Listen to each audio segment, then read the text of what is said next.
mu taka ya ga 'yan mata. Ai kuna gane ku ne faran nan kuka yi tarewa, kuka sha mini dan gwada kuɗi na kuka yi hanawa.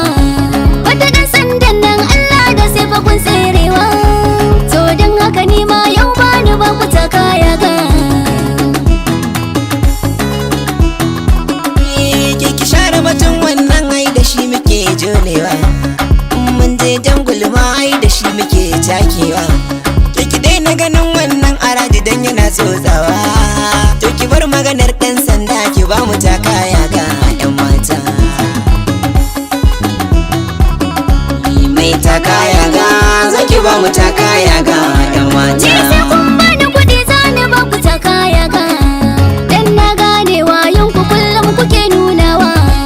Kai har wani shinkafa da wake kake kodawa, wai ta wuce dan gwada ku nuna kake kushewa. Ki bar zancen nan ni fa ƙarya nake furtawa, ni tun ranar kullum da shi ma nake karyawa. Dan da daɗi ɗan gwada gwabbun mutum yana tsotsawa. Ki share batun nan ni dai ki bani taka ya ga 'yan mata. Mai taka ya ga zaki ba mu taka ya ga 'yan mata. Sai kai ma na dawo gare ka me kake furtawa, rannan kai har wani dan wake ma kake karewa. Wai ya wata dan gwada ku nuna kake kushewa, to ni ma dan haka yau ba ni baka taka ya ga. 'Yan mata ki tausaya mana ciki yana murdawa, to batun maganar dan wake wasa nake furtawa. Umma baki yarda ba Allah arada ne rantsewa, amma da ki tausaya mana ki ba mu taka ya ga 'yan mata. Mai taka ya ga zaki ba mu taka ya ga 'yan mata.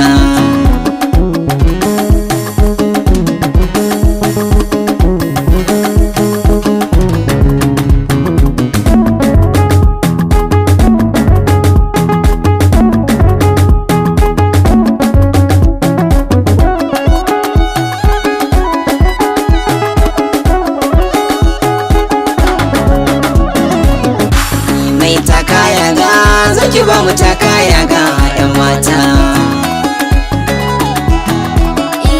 To kai ma na ji bara fusko kake karewa, A'a ki share batun wannan mu ki ba mu taka ya ga.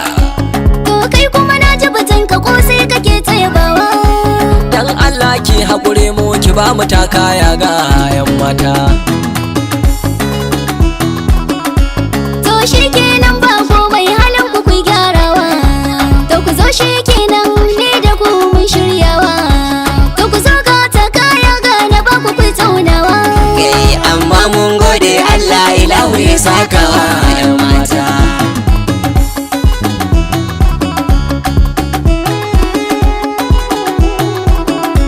To yau ma na kama uban me kuke kullawa, kai fito nan kai ka gani shine kake talabewa. To nan ma kun zo ne ku cuce ta ku tserewa, to yau sai kun je caji ofis kuna ganewa. A bayan labai ai mu da ita mun sasanta. Shin wai haka ne ko ƙarya suke shiryawa? Kwari haka ne yalla bai ka bar su mun daidaita. To inda kun shirya ni ma a bani taka ya ga 'yan mata.